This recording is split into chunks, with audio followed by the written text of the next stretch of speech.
Welcome to Cast Ice, the podcast that explores the great big wild world of tabletop gaming that exists today. It's been said once or twice, mainly on this podcast, that we are in the middle of a gaming renaissance. There are just too many good games that we can spend our hobby time and our hobby dollars on, and it can lead to a serious case of not knowing what to play next. And I guess that's the purpose of this podcast. It's to dig into the games that my guests and I have enjoyed playing, to talk about big industry events, and to talk to the people who create these games. Well, today's show is really exciting for me. Now, you might hear I'm a little croaky. I am so excited about today's show that I'm recording even though I've recently lost my voice. And I'm going to soldier through this only because, well, I guess only through pure excitement and enthusiasm. Now, as you guys know, I'm a hopeless tragic for all things 80s toys. My lockdown project during 2020 and 2021 was to create a 28 millimeter G.I. Joe army for bolt action. You guys know that I have created all sorts of Transformers and other 80s toy license armies to put on the tabletop over the years. But there's always been a gap. There's always been a game that I've desperately wanted to put on the tabletop. And today is the day that we have the power to plug that gap. Joining me today are the folks at Archon Studio, and they are here to talk about Masters of the Universe Battleground. Gentlemen, welcome to Cast Ice. I am so excited. Please introduce yourselves because I can't put a little name tag under each of you when you're on one screen. Okay, it was a pleasure to join you. Thank you for the invitation. So we brought you the game author, Jacek Karpowicz, Masters of the Universe Battleground author. With us is also Szymon Ewertowski, our customer service specialist. I'm a game developing and a project manager also for the next wave of the Battleground. Nice. Now, I am going to get to those waves in just a second, but let's talk a little bit about Masters of the Universe Battleground right now. Now, Masters of the Universe Battleground recently came out in the last couple of months, and as we said before, Archon Studio has put it out. Now, people might know your name for a variety of products you've put out. You did a Wolfenstein game. You are the guys behind Dungeons and Lasers, those brilliant hard plastic dungeon pieces that a lot of people use for tabletop gaming and role playing, amongst other things, some of which we'll talk about today.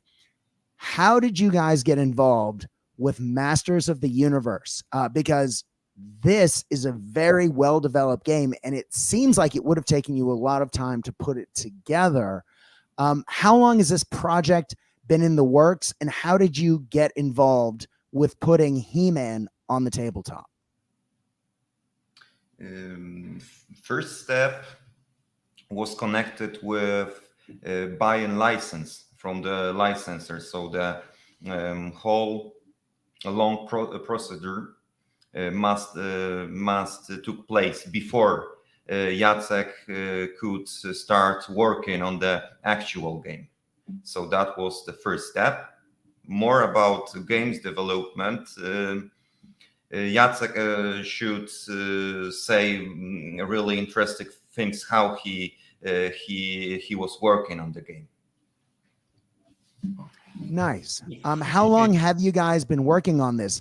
Because one of the things that I find so exciting, having played this a couple of times recently, is how fully formed and developed the game feels for something that's right out of the gate. It's brand new, and yet the depth of the tactics that are on the tabletop, even including the models that come in the core set, is pretty impressive. Yeah, I think historically, this company's always made really good models. If you look at some of our earlier games like Load, it also had pretty good models. Unfortunately, it was lacking a bit in the rules department, but we've been fortunate enough to be blessed with such amazing designers that we've had recently. And because of, our games have gotten much better as well. We have been working on the He-Man for about 2 years. What is interesting for at the start, we weren't sure if we actually use that license or would we rather prefer to create our own IP. But so for the long time, it was actually a slightly different game. But at the end of the day, we decided to change it to him. Nice. Well, one of the things that's really interesting when you first open the box and put it out on the table is that it is a miniature game that has really detailed miniatures, which we'll talk about later, but they're on round bases and it's on a hex board. Now, having played a lot of games on hexes in the 1980s, it really felt like a nice nod back to retro gaming to put this game on a hex board. What was even better though was I was a little afraid the first time I went to play it that it would feel like a game from the 80s. Having grown up in that time period and played those games, having gone back recently, unfortunately most of those games aren't very streamlined and modernized. This game, on the other hand, looks like it has the 80s touch, but it is very modern. And it has a lot of really original mechanics. Was there any design aesthetic in your head about mechanics you wanted to put into the game that made it what it would become when you started, or was it an evolution as you went that made it into the streamlined modern game that it is now? It's definitely a process. I remember when I was playtesting the game, there weren't any hex spaces, for example. It was more like a classic war game on the table. And I really liked the hex spaces, the way they were added as well. Because I personally didn't really like the wargaming system, where you move with inches instead of squares or hexes. I don't know if there's anything else you want to say. Yeah, referring to the game in general, we really put efforts to make the game as much human style as possible. So the art style, the characters, the models, their cards, equipment, all was strictly compared to the compendiums, to the actual classic line lore. So we really spent much time to guarantee that everything is HMAS 80 toys style as possible. Referring to the rules, Jacek for sure can say something more. As Jakub mentioned, we really tried to make it as human as possible, and we also tried to reflect that in the rules itself. As you probably know, the abilities of the characters reflect their counterparts from the TV series and the toys. For example, a human needs to be supported by his friends. Skeletor, he's really evil, and whenever his allies receive wounds, he becomes stronger. And Orko, of course, he can fumble his spell. So we really wanted it to be for the fans of the Master of the Universe. And capture the essence of the of course. of the original series and War Toys. Yeah, exactly. Well, I love that going back to the hexes, I love that though you move using the hexes, so the movement is very clean. You can't accuse anyone of moving 1 inch too far or, not sure of where things go. You know exactly where everything is all the time, but you measure range using a range ruler. So it is one of the cleanest measuring games I've played because it has the grid to move, but you can measure using the stick. So there's no debate. It is what it is. You see it, you can pre-measure it. And because terrain, again, has the hexes built into the bottoms of the feet of all the terrain that this game comes with, again, there's no debating of Do I have half a line of sight here? Do I get cover? You can just immediately look at it and see it because it is laid out on those hexes. But again, because you have that straight line of the ruler, super clean as well. I think that works really well. Now, let's talk about the characters that you guys were just getting into, because the core game alone comes with some of the biggest fan favorites in the Masters of the Universe. Just on the heroes side, we have the Flying Warrior Stratos, we have Man-at-Arms, we have Ram Man, and as you guys just said, you have Orko and you have He-Man. I mean, those are all iconic characters from the TV series and or from the mini comics if you are from that era as well. And on the villain side, of course, we have Skeletor, we have Trapjaw, Triclops, Evelyn, and Merman. Now, I know a lot of people were saying, where's Beastman when the game came out?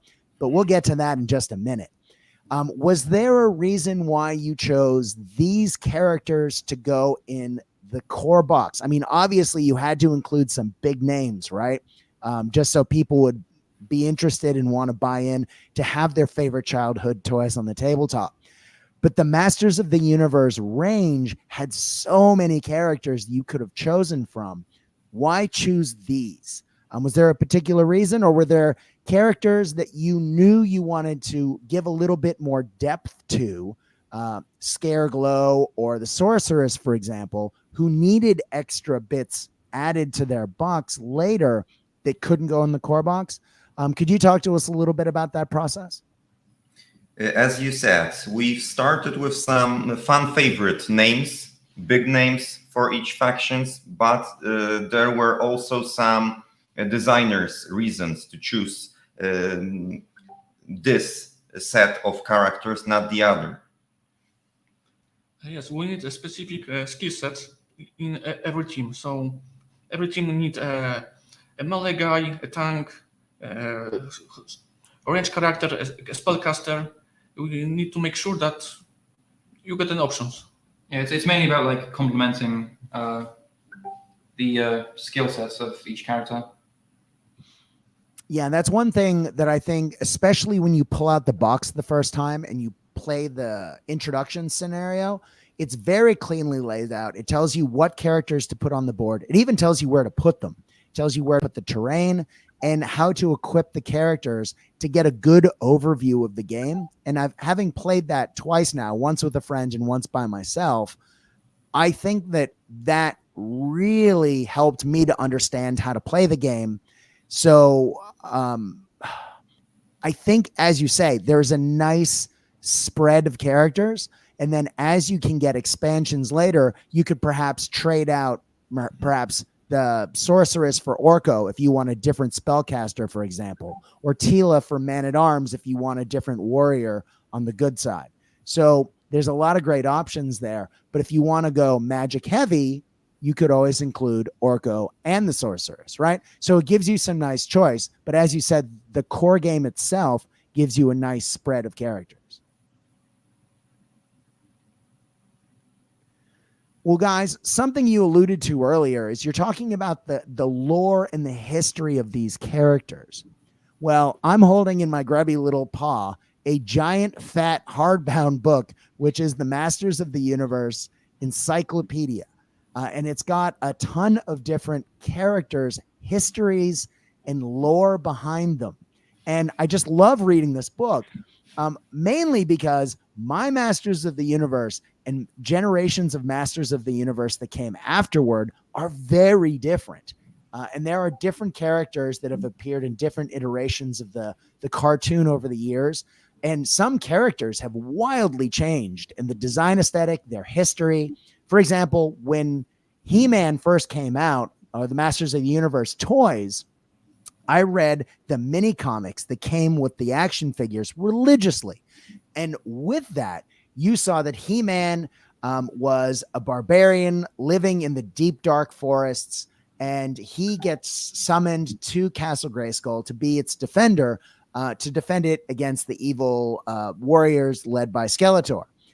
Now, that is a very different story than what a lot of, I mean, my wife loves Masters of the Universe or the He-Man cartoon as a kid. But for her, of course, He-Man has the alter ego of Adam, who then turns into He-Man when no one's looking and pulls out the sword and says the magic words, "I have the power." Whereas that wasn't in the mini comics. Was it hard for you guys to bridge the gap of all the different intellectual properties, histories that tie together into one big Masters of the Universe sort of continuity mess over the years? Or were you just sort of trying to latch on to some of the big key ideas that everyone would be sort of aware of? To give a short answer, the second option. To be honest and to say it clear, we've got a license for the Masters of the Universe Classics toy line. This toy line came out with different lore, but the designers were trying to put everything together. The milestones, the most important things in the modo history together, and recreate some elements. So that's our starting point for every character, for every card, for every design here, because we are strictly connected by the license agreement to this canon. But as I said, that's give us possibility to take many elements from the whole Masters of the Universe story. You mentioned compendiums, encyclopedias. We've also worked with this great books. Jacek has it on his deck, and on the other hand, we strictly cooperating with European lore expert known in the fandom, Jukka Isakainen from Finland. He's a great guy. Regards, Jukka. Thank you for the cooperation. So we can always double check some things just to guarantee the fans that everything is strictly okay and fair with the canon. Now, I also, given what you're talking about with the license, the mini comics, I have a collection that was put out by Dark Horse not too long ago, which is the compilation of all of those mini comics. So if you have the toy license, the universe of Masters of the Universe for you guys, for your game system, basically revolves around the lore laid out by the toys and the mini comics that they contained. Am I understanding that right? Yes. To put it shortly, yes. We are connected with this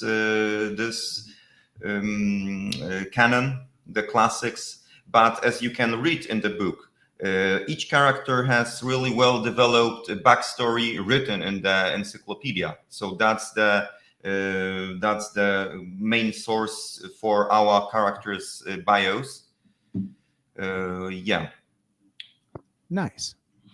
Well, let's talk about how the characters play out on the tabletop, because as you guys said before, taking the characters and what makes them, their personality, their powers, their weapons, those are all incorporated into what the miniatures can do on the tabletop. And the way that you've done it, I think, is really clever. Each character has its own character card. And then adding to that, well, let me start before I get to the adding. They have strength. They have how many health they have. They have their defense against physical and against magic. They have their movement. And they have a couple of special abilities that are uniquely theirs. That gives each character in and of themselves a lot of personality and presence on the tabletop. But then you can add characteristic weapons or just weapons from the card packs that are in the game that allow you to give the characters their particular signature moves or weapons. For example, you can give He-Man, of course, the Sword of Power. But then you can also add things like armor, different types of trinkets, shields, long distance weapons, close combat. there's just a lot of different upgrades that you can give to characters that really do change the way that those characters work on the tabletop and interact with other characters in the terrain. It's really clever because not only does each character have its own personality and abilities, but because they're able to take the custom weapons for those characters and then some generic weapons as well, you really are able to customize the characters to match the story that you might have played out as a kid. For example, I loved, even though I only had the classic He-Man toy, my friend had the battle armor He-Man. And I was so excited when I was able to open the box and the very first card on top of the item deck was the battle armor card. So I can finally have a battle armor He-Man. So exciting. And I know that you're probably going to talk about this while you go, but the art that goes on these cards also feels very much like they are straight out of the original mini comics. How hard was it for you guys to come up with the list of items and characteristic for each character so that you could create these characters and what they do on the tabletop? Because this is, I think, one of the deepest and richest parts of the game. I think we were pretty lucky in terms of our licensor. We basically had if I recall correctly, we had a list of toys that the licensing company made, and they had their own list of things that they obviously the characters had. I think I remember translating a couple and helping with some of the design, but I think our two lovely designers here can speak more on the matter. Yeah, and on the other hand, we really can do it. There's from time to time there's some attacks in social media, just like, "Hey, Archon, you are hiring first-time developers." That's not true.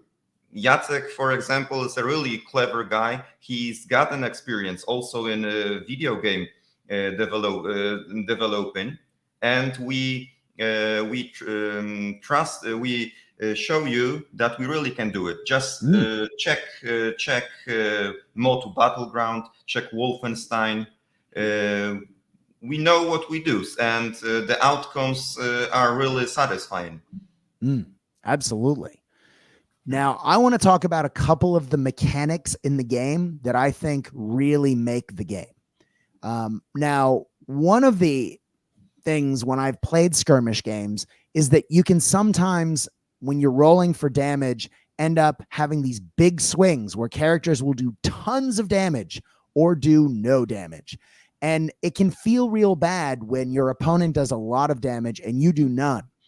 I really like that this game, when you are rolling to attack somebody, the more successes you get, you then compare it to a little chart at the bottom of each weapon or at the bottom of each character attack that tells you exactly how many successes equal how many damage.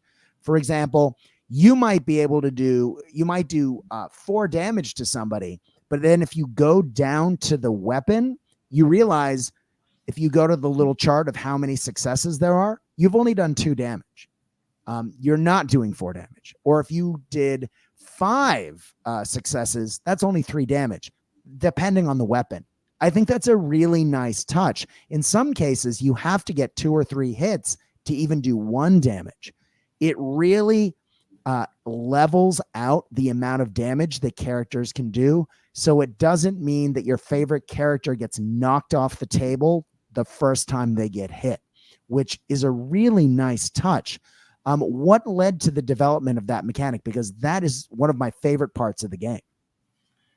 I think part of it was me raging slightly when my character died in one turn. I'm not sure if my feedback was listened to, but... Jacek, something more?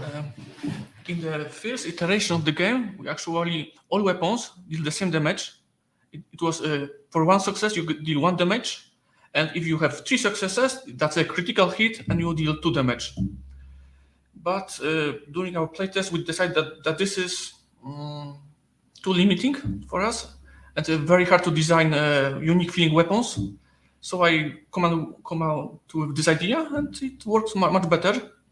Of course, in the some early iterations, as Shimon mentioned, uh, characters have way less HP, so you could die with one hit, but it was not very fun also. So we like increase health points of the all characters by 2, more or less, and now it feels way better. It does. And it also means that you have to think about where you're putting things on the tabletop, because there's a lot more coordination between models. It's not like one hero is going out and knocking off everyone else's toys. It is, everyone's working with another character or another couple of characters, and you're always moving characters around together to give that feeling. And if you read the mini comics, characters that run off by themselves often run into trouble. And this, because even He-Man, I'm thinking back to, I think the first mini comic, Merman, Beastman, and Skeletor gang up on him and knock him down and take a sky sled for a ride. Now that, and then He-Man has to go get, a different girdle of strength and then find someone else to help him do his fighting. And this game feels that way. He-Man can't just wade into the middle of all the villains, knock them down and laugh and say, I have the power and I have a nice day. You need to work your characters together. And because of the rules that comes on each one, there's really nice synergies there. So you can have those nice teamwork moments where Orko is, as you say, trying to make a spell work, but it doesn't always work. But Man-at-Arms can be in the background with his laser shooting. It just feels good. And I think you guys have really gone over the top with that to make it work. As I said, I'm very impressed with the weapon cards for this game in particular. Again, I know I talked about Battle Armor He-Man. My friend also, who had Battle Armor He-Man, also had Terror Claws Skeletor. And I love that. And again, Terror Claws is one of the upgrade cards. Now you can give that to any of the characters, but I think it's a really Wait cool. for the dinos. Sorry, what's what? Wait for the dinos. Ooh, hello. Yes, this is going to be cool. Coming soon to the EU. Yeah, but again, it's all the little things that made each iteration of the toy cool. You can then equip them on the tabletop. Well, let's get back to my favorite mechanics, because I think another big mechanic in this game are the fate cards and just the overall. So in this game, you have fate and glory cards. Fate cards are the ones that you choose a deck of. You get a couple. You'll have to help me out because I've only played the intro. The fate cards, you get a couple at the start of the game and you hold them off to the side. The glory cards, you make a little deck of 20, and over 4 turns, you play 5 a turn. And those, when you turn them over, are how you activate characters, or I'm getting my names confused. Yes. It's okay. What's cool? Yeah, you get 2 fate cards and 20 glory cards. And you get 5 glory cards to activate your characters a turn. You have them face down. You flip them over, and when you see that's what. Or no, sorry, you don't have them face down. You're looking at them and you play them. It's almost like a bidding system. Mm-hmm. And so you and your opponent have a mini game at the start of every time you activate characters to figure out, which of these cards am I going to play? Because some cards will allow you to activate first. Other cards will give you better activations with your characters, giving them more power with more mana. And other cards will give you more activation points so your characters can do more on the table. And some have some special abilities baked into the bottom that might give you a bonus depending on what's happening. That mini game of figuring out which of the activation cards or the glory cards you're playing, again, that makes this game so unique, and it really does make this game work. And if you desperately need something else, that's where the glory cards, sorry, the fake cards come in, because you have these two super cards off to the side and you can play them at any time. And as if that isn't enough, the glory cards, if you desperately need a boost to a character, you can burn a glory card from your hand to extend a character's activation. It doesn't give them any more activation points from the top of the card, but the text that's baked into the bottom might allow them to do something else that might win you the game or give you an activation when you desperately need it, or extra mana. There's just a lot there. This process strikes me as something that would have taken a long time to develop. Can you talk about that? Because the Fate and Glory cards are a wonderful addition to this game. Firstly, we wanted to avoid some trap of the many similar skirmish games when you have 2 action points and all you do is just you move and you shoot. Eventually, you aim and you shoot. So we wanted to be simply a little bit more advanced, and we also want to introduce some sort of shared resources that characters have to divide between themselves. Thanks to that, whenever you make any action with any of your characters, you drain that pool of resources and you affect your other activations, even not always directly, but a little bit in the indirect changes to make interesting gameplay decisions. At the end of the day, the game is a series of interesting decisions. So we want to make sure that players have as many of those as possible. Yeah, I love the decision making that you're forced to make. When I was playing this in my first game, I spent every turn staring at my cards, trying to figure out which character to give which card. And as the turn evolved, I was constantly changing my mind about which card to go where. And it just forced me to make a lot of good, hard decisions, which lead to good strategy.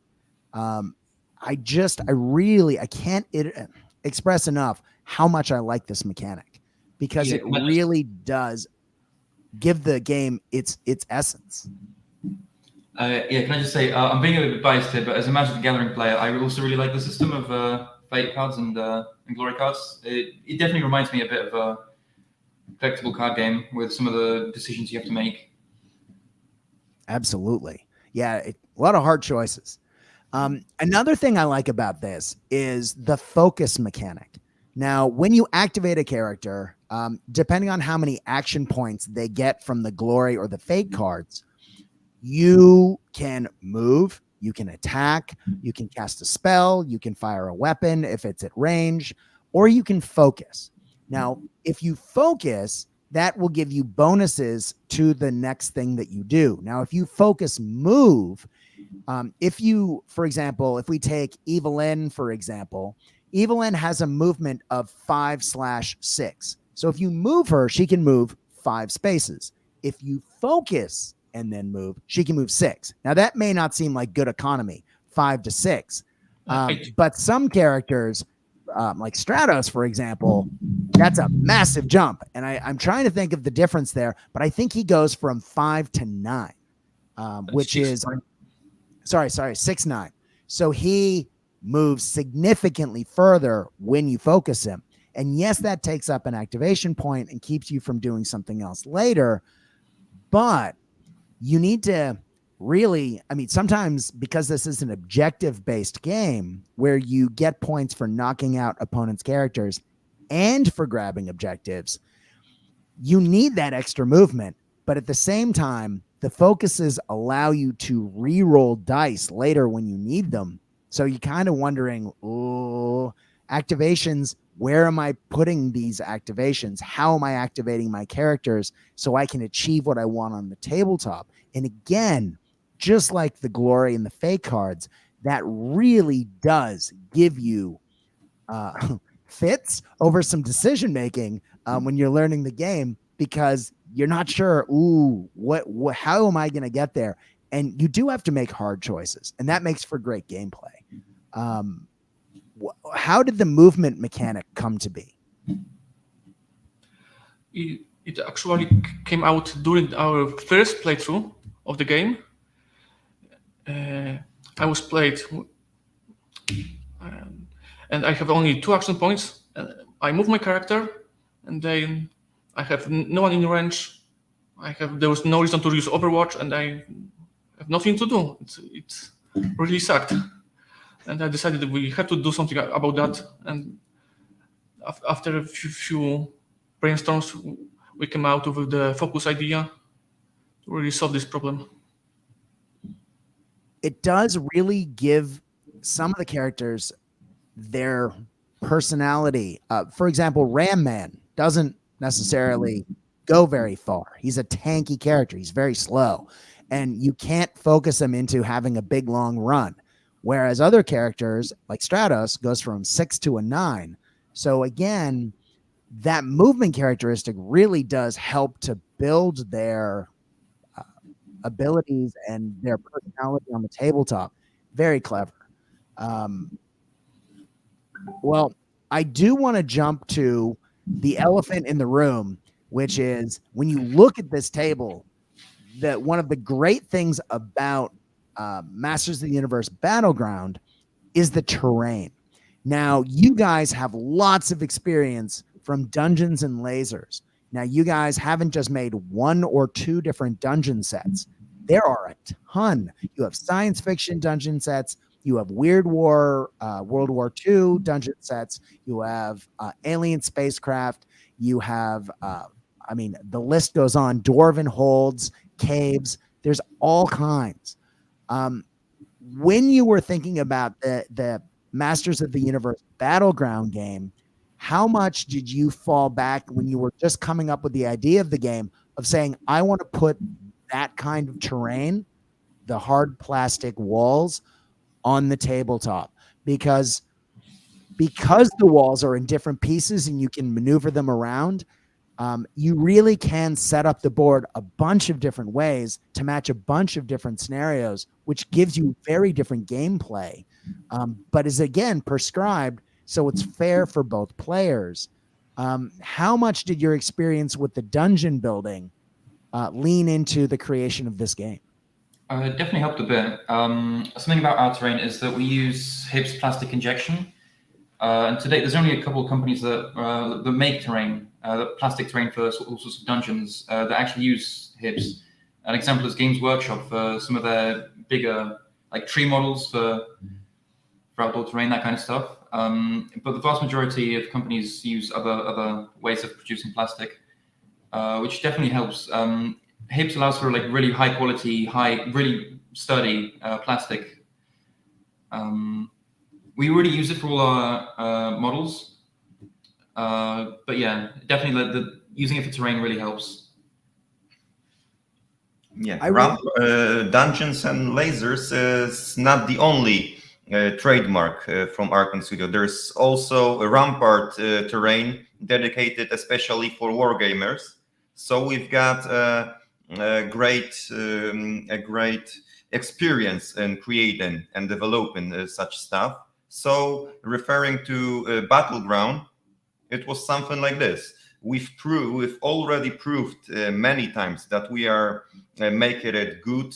We are selling perfect pieces for players, for wargamers. Let's use some of this stuff for the game purposes. Absolutely. And I was particularly impressed when I opened the box. Often when you open a core box and it comes with terrain, it tends to be very repetitive because, as you say, because it's injection molded plastic, companies will often give you, a couple of pieces that they will have recreated a bunch of times that tend to be very generic, so that you have maybe the same wall or the same house a couple of different times, but they're all exactly the same. What I really liked about this box is that, yes, there is a little bit of repetition, but there is so much variety in the wall pieces and in the scatter terrain that goes along the floor, that not only gives you the feeling that you are fighting in and around Castle Grayskull, but also there's it's not just the same sword on the wall. It's not just the same blank brick wall with a little panel on it. You have ladders, you have platforms that go on top of the walls, you have um, doorways, you have windows that are sort of half crumbled in that you can peer through. There are just so many different aesthetic touches, like a coat of arms on one wall, scientific devices on another wall, a tapestry hanging from another wall. And there's just such a great range. How intentional was it to have that variety in there? Even if it's just having a little hook on the, or a manacle on the wall, so it looks like a dungeon, or a creeper, a vine creeper going up the wall. If you look at the Castle Grayskull toy, so many nods to the terrain in this game. It's That's the point. wonderful. Yeah. So there are two aspects according to this issue. First, we really well studied the encyclopedias and to find the references, some nods for the original toys. So there was no problems to get approval, because all of these pieces are strictly taken from the original toys. It's also some Easter eggs to find for fans. And as I mentioned before, there's also another aspect. We are really, as a company, doing these terrains really in a good quality. We know the many usages for a simple piece. So as you said, ladders, holes in the walls, windows. So Jacek could make a great usage from we offered him. Yeah, even the bricks of the brick walls are very nicely textured, and they take a dry brush really well. So it means that you're able to put the terrain on the tabletop and have it look great with almost minimal effort. If you want to go in on the deep detail that's in there as well, you can do that as well, and you're gonna have a great looking table either way that you go, which I think is really nice, because oftentimes, how many times do we as gamers walk into a shop and look at people playing on a tabletop where they may have beautiful painted models, but for some skirmish games where there are plastic terrain to put out, people just haven't bothered past assembling it to paint it, and it can look really bad. This is really easy to paint up, and because it is a bunch of walls that you connect while you're playing or when you're setting up the game, you don't have to spend forever setting it up. It took me almost no time to pull it out of the box, snip it from the sprue. I ran a hobby knife over the edge because there was a couple of small mold lines, but in less than an hour, I had gone from sealed box to all terrain ready for paint. And because it does have that nice detail, you can just do that great dry brush, have it ready to go, and add the details later. Guys, my hat's off to you. The detail in this is amazing. Thank you. We're really lucky to have our designers. It goes like all the way from just even designing the sprue, so it's easy to cut out, to like even the details on all the walls and everything. It's really a lot of work, and we're really happy with our design teams. Exactly. Well, another aspect to this game, to pull back out of the actual core game for a second, is that you guys have spent a lot of time focusing on organized play, and making sure the gameplay is fair. Now, there aren't point values for the characters and the gear in the box. You have to get it from the website, which is fine because it's a living document. And I know that first wave of models past the core box has just come out. The points for everything is currently online. So you can play with the new stuff immediately. and it makes sure that if something needs fixing, you guys have your finger on the pulse and you're able to keep track of that. How important was it for you to have a fair game that allowed players to play competitively if they want to, or to play narratively? And how did the living document, as far as point values go, how did that play into the creation of that fair, balanced game? It's still a really fresh title, so the feedback will come to us, and we will for sure analyze all of the feedback and implement it to make the game and next waves even better. One more thing, before publishing the game, as Jacek mentioned, there was almost a 2 years period of testing, developing. Our testers group, internal and external, and PIWA was involved in the project. Jacek is a great designer, but there's also another advantage. We hired a really well-known technical writer, Adam Baker, to make as great a rule book as possible. He's got a great and wide experience with developing board games, rule books. So that's another addition for the game. It's really stream, easy to write and to get the rules, the mechanics after even one reading of the rules. Exactly. And I do want to point something out. You guys do, I mean, English is not some of your native language is. Now, I know that there have been criticisms of, if we think back to the Batman game, for example, it was written originally in Spanish. And when it was translated into English, it wasn't, especially with early iterations, it suffered from what some people called Spanglish, where it didn't always read clearly if you were reading the English version of the game. I have to say, this game does not have that. I was blown away to learn that the person who wrote this game wasn't a native English speaker. It is so clearly laid out. As you said, your technical writer is fantastic because it is very clear.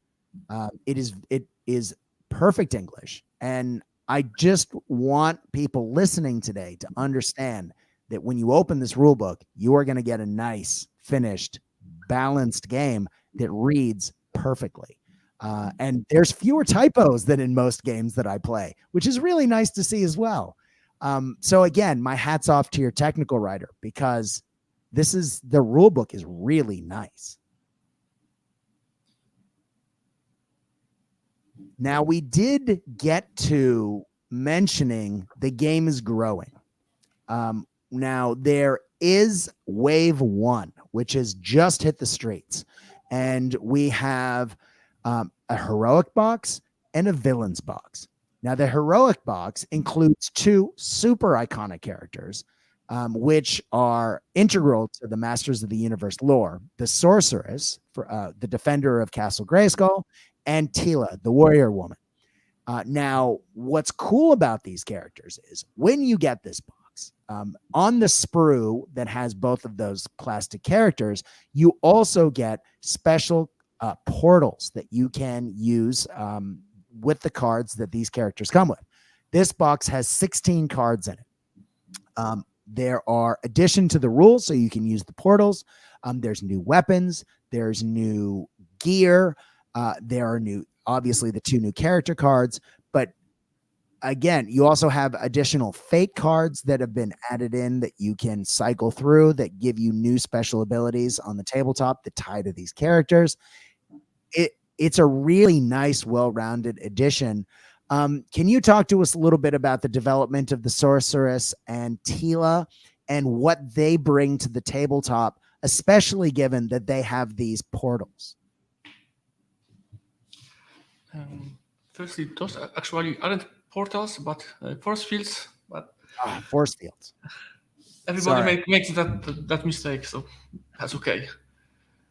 Um, we designed those characters to fill up some holes in their rosters of Master of the Universe. For example, they have only one spellcaster, Orko, and some people may not like his playstyle. He's a very random, unpredictable guy, so they may want to replace him with sorceress.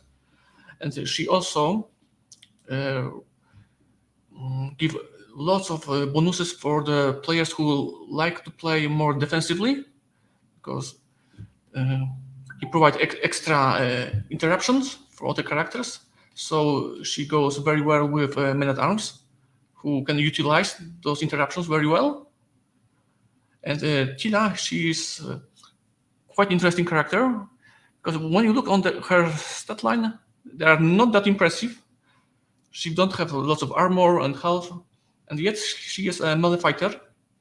But with her abilities and incredible agility, she can outmaneuver most of the characters on the table, and always end up on the back or far away or nice in hidden spot. And she can deliver a lot of damage, especially if you feed a little bit with her items. Dagger is great for her. And the models look absolutely fantastic for both of these characters. I mean, I've noticed that across the board, but having really only just had the opportunity to see the Wave 1 models in the last couple of weeks, they're fresh in my eyes, and wow, they look good. Not only the heroes, but the villains as well, because the villains box, which is a separate Wave 1 box, has two other characters. We get Beastman, who's one of my favorites. And we also get Scareglow. Now, again, 16 cards come in this box. Now, please correct me if I'm wrong, but these guys come with portals. Correct. All right. I knew there were portals in there somewhere. And the big terrain pieces that came in the heroes box, those are force fields. What we have for the villains are portals that they can travel through.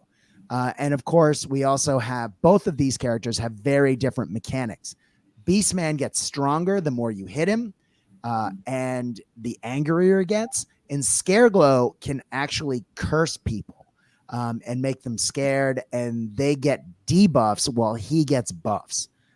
So they both have really interesting play styles. Am I getting those characters right? Yes. Can you talk to us about these characters like you did Sorceress and Tila? Because that was a great explanation. So, as you already said, Beastman becomes stronger when he receives wounds, and he's also a very tanky character. He can spend his mana to decrease amount of damage he received, which is very interesting because he has very little of armor and mind.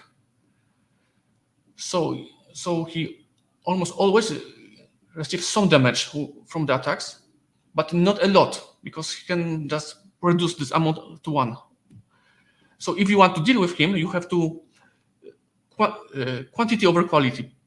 Basically, use as many attacks as possible and not one powerful strike.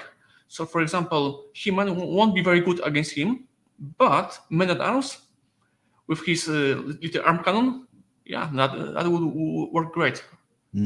Also, there's some interesting synergy between Scareglow and Beastman, because Scareglow can curse his own allies to get a free movement action, and curse deal a wound to character. So basically, you curse the Beastman, you get free action, and Beastman become wounded, he becomes stronger from that. And if you have Skeletor in this army, Skeletor receive mana from that, so it's just great combo. Yeah, that's a great combo, isn't it? Yeah, you mentioned it before, but I think it does bear repeating that every time one of the evil characters takes damage, Skeletor gets a bonus mana because he actually doesn't care about the guys he's with.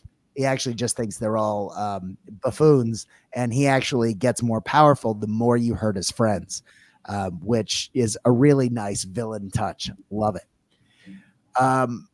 Guys, let's talk a little bit about the future of the game, because there is a lot to look forward to. Now, I understand Wave 2 has perhaps has some things coming Yeah, that still some things for going. more casual players.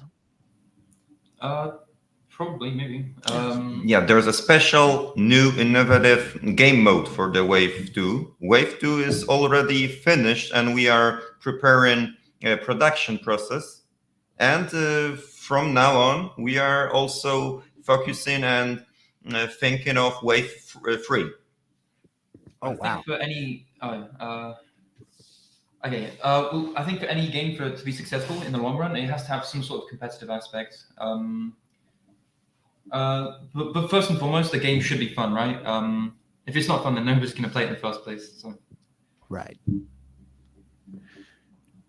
Well, I do know that you guys do have some promotional things that are out in the ether. I know that there were some hard plastic mana tokens if you did some pre-ordering of Wave 1. I know depending on how you got the box set with its initial release, some people were able to get a He-Man and Battle Cat. I may have been one of those people. Yeah, it wasn't technically supposed to be available, but there was some miscommunication. It was supposed to be available as a tournament reward, but online retail stores also got the box, which resulted in it being sent out to customers, which is fine. Those customers were lucky to receive a Battle Cat. I'm thanking my lucky stars because I loved that toy as a kid. But are there going to be more promotional items moving forward? Because it seems to be a business model that you guys are going with this game. Or is it something that you were more interested in using it to promote the game to get going in the first place? And then you're going to try different things moving forward. Any thoughts moving forward? There's some models and characters in development, so stay in touch with us. Stay tuned. We will certainly reveal more info when we can. Nice. Now remember, guys, that's Archon Studio. Go to their website. There's all sorts of great stuff in there. Now, guys, I have to say thank you so much for coming on today. It has been an absolute pleasure to have you on and just to talk about Masters of the Universe Battleground. I am very excited about this game. I was very lucky to get it because it is not fully released around the world yet, but I was able to get a friend in Europe to send it to me. I know a lot of people have been able to get their paws on it in different parts of the world that aren't necessarily licensed because they have friends in places, or that's the only possibility to get it, because we are strictly attached to the license agreement. Right. And I was going to say, and that's not because these guys want to keep you from your toys. It's because they are strictly bound to the license that they were able to get. It is a reality of modern IP and intellectual property that oftentimes companies can be constrained depending on the contracts that are available, especially with intellectual property such as He-Man that has such popularity that people can only get parts of the license for different parts of the world. So I highly recommend looking around and seeing if you can get this game. I love it. I think it is an absolutely brilliant game. And I'm actually planning to have some friends over in the coming weeks and having a game day, because 2 of my other local friends got copies of the game. And there are enough of us now, 3 games and a bunch of us who weren't able to get copies. And we're going to sit around and play some games and really get stuck in. So look forward to that on the Cast Dice Facebook page. Lots of pictures coming. And we might just play it at the pub again, because it was very nice to play Masters of the Universe and have a tasty stout. But when I start talking about stout, it is definitely time to call it a day. Gentlemen, thank you so much for taking the time to come on today. It has been an absolute pleasure talking to you. I think this game is wonderful, and I cannot wait to see how it evolves over time. Yeah, thank you for having us. Definitely enjoyed our time here, I think. Great to hear all the enthusiasm and that you like our game. Thank you for your time and for the invitation. Anytime, anytime. Cheers. And guys, thank you for tuning in. We really appreciate you taking the time to check out the new YouTube channel. If you have not taken the time, please go to YouTube, check out Cast Dice.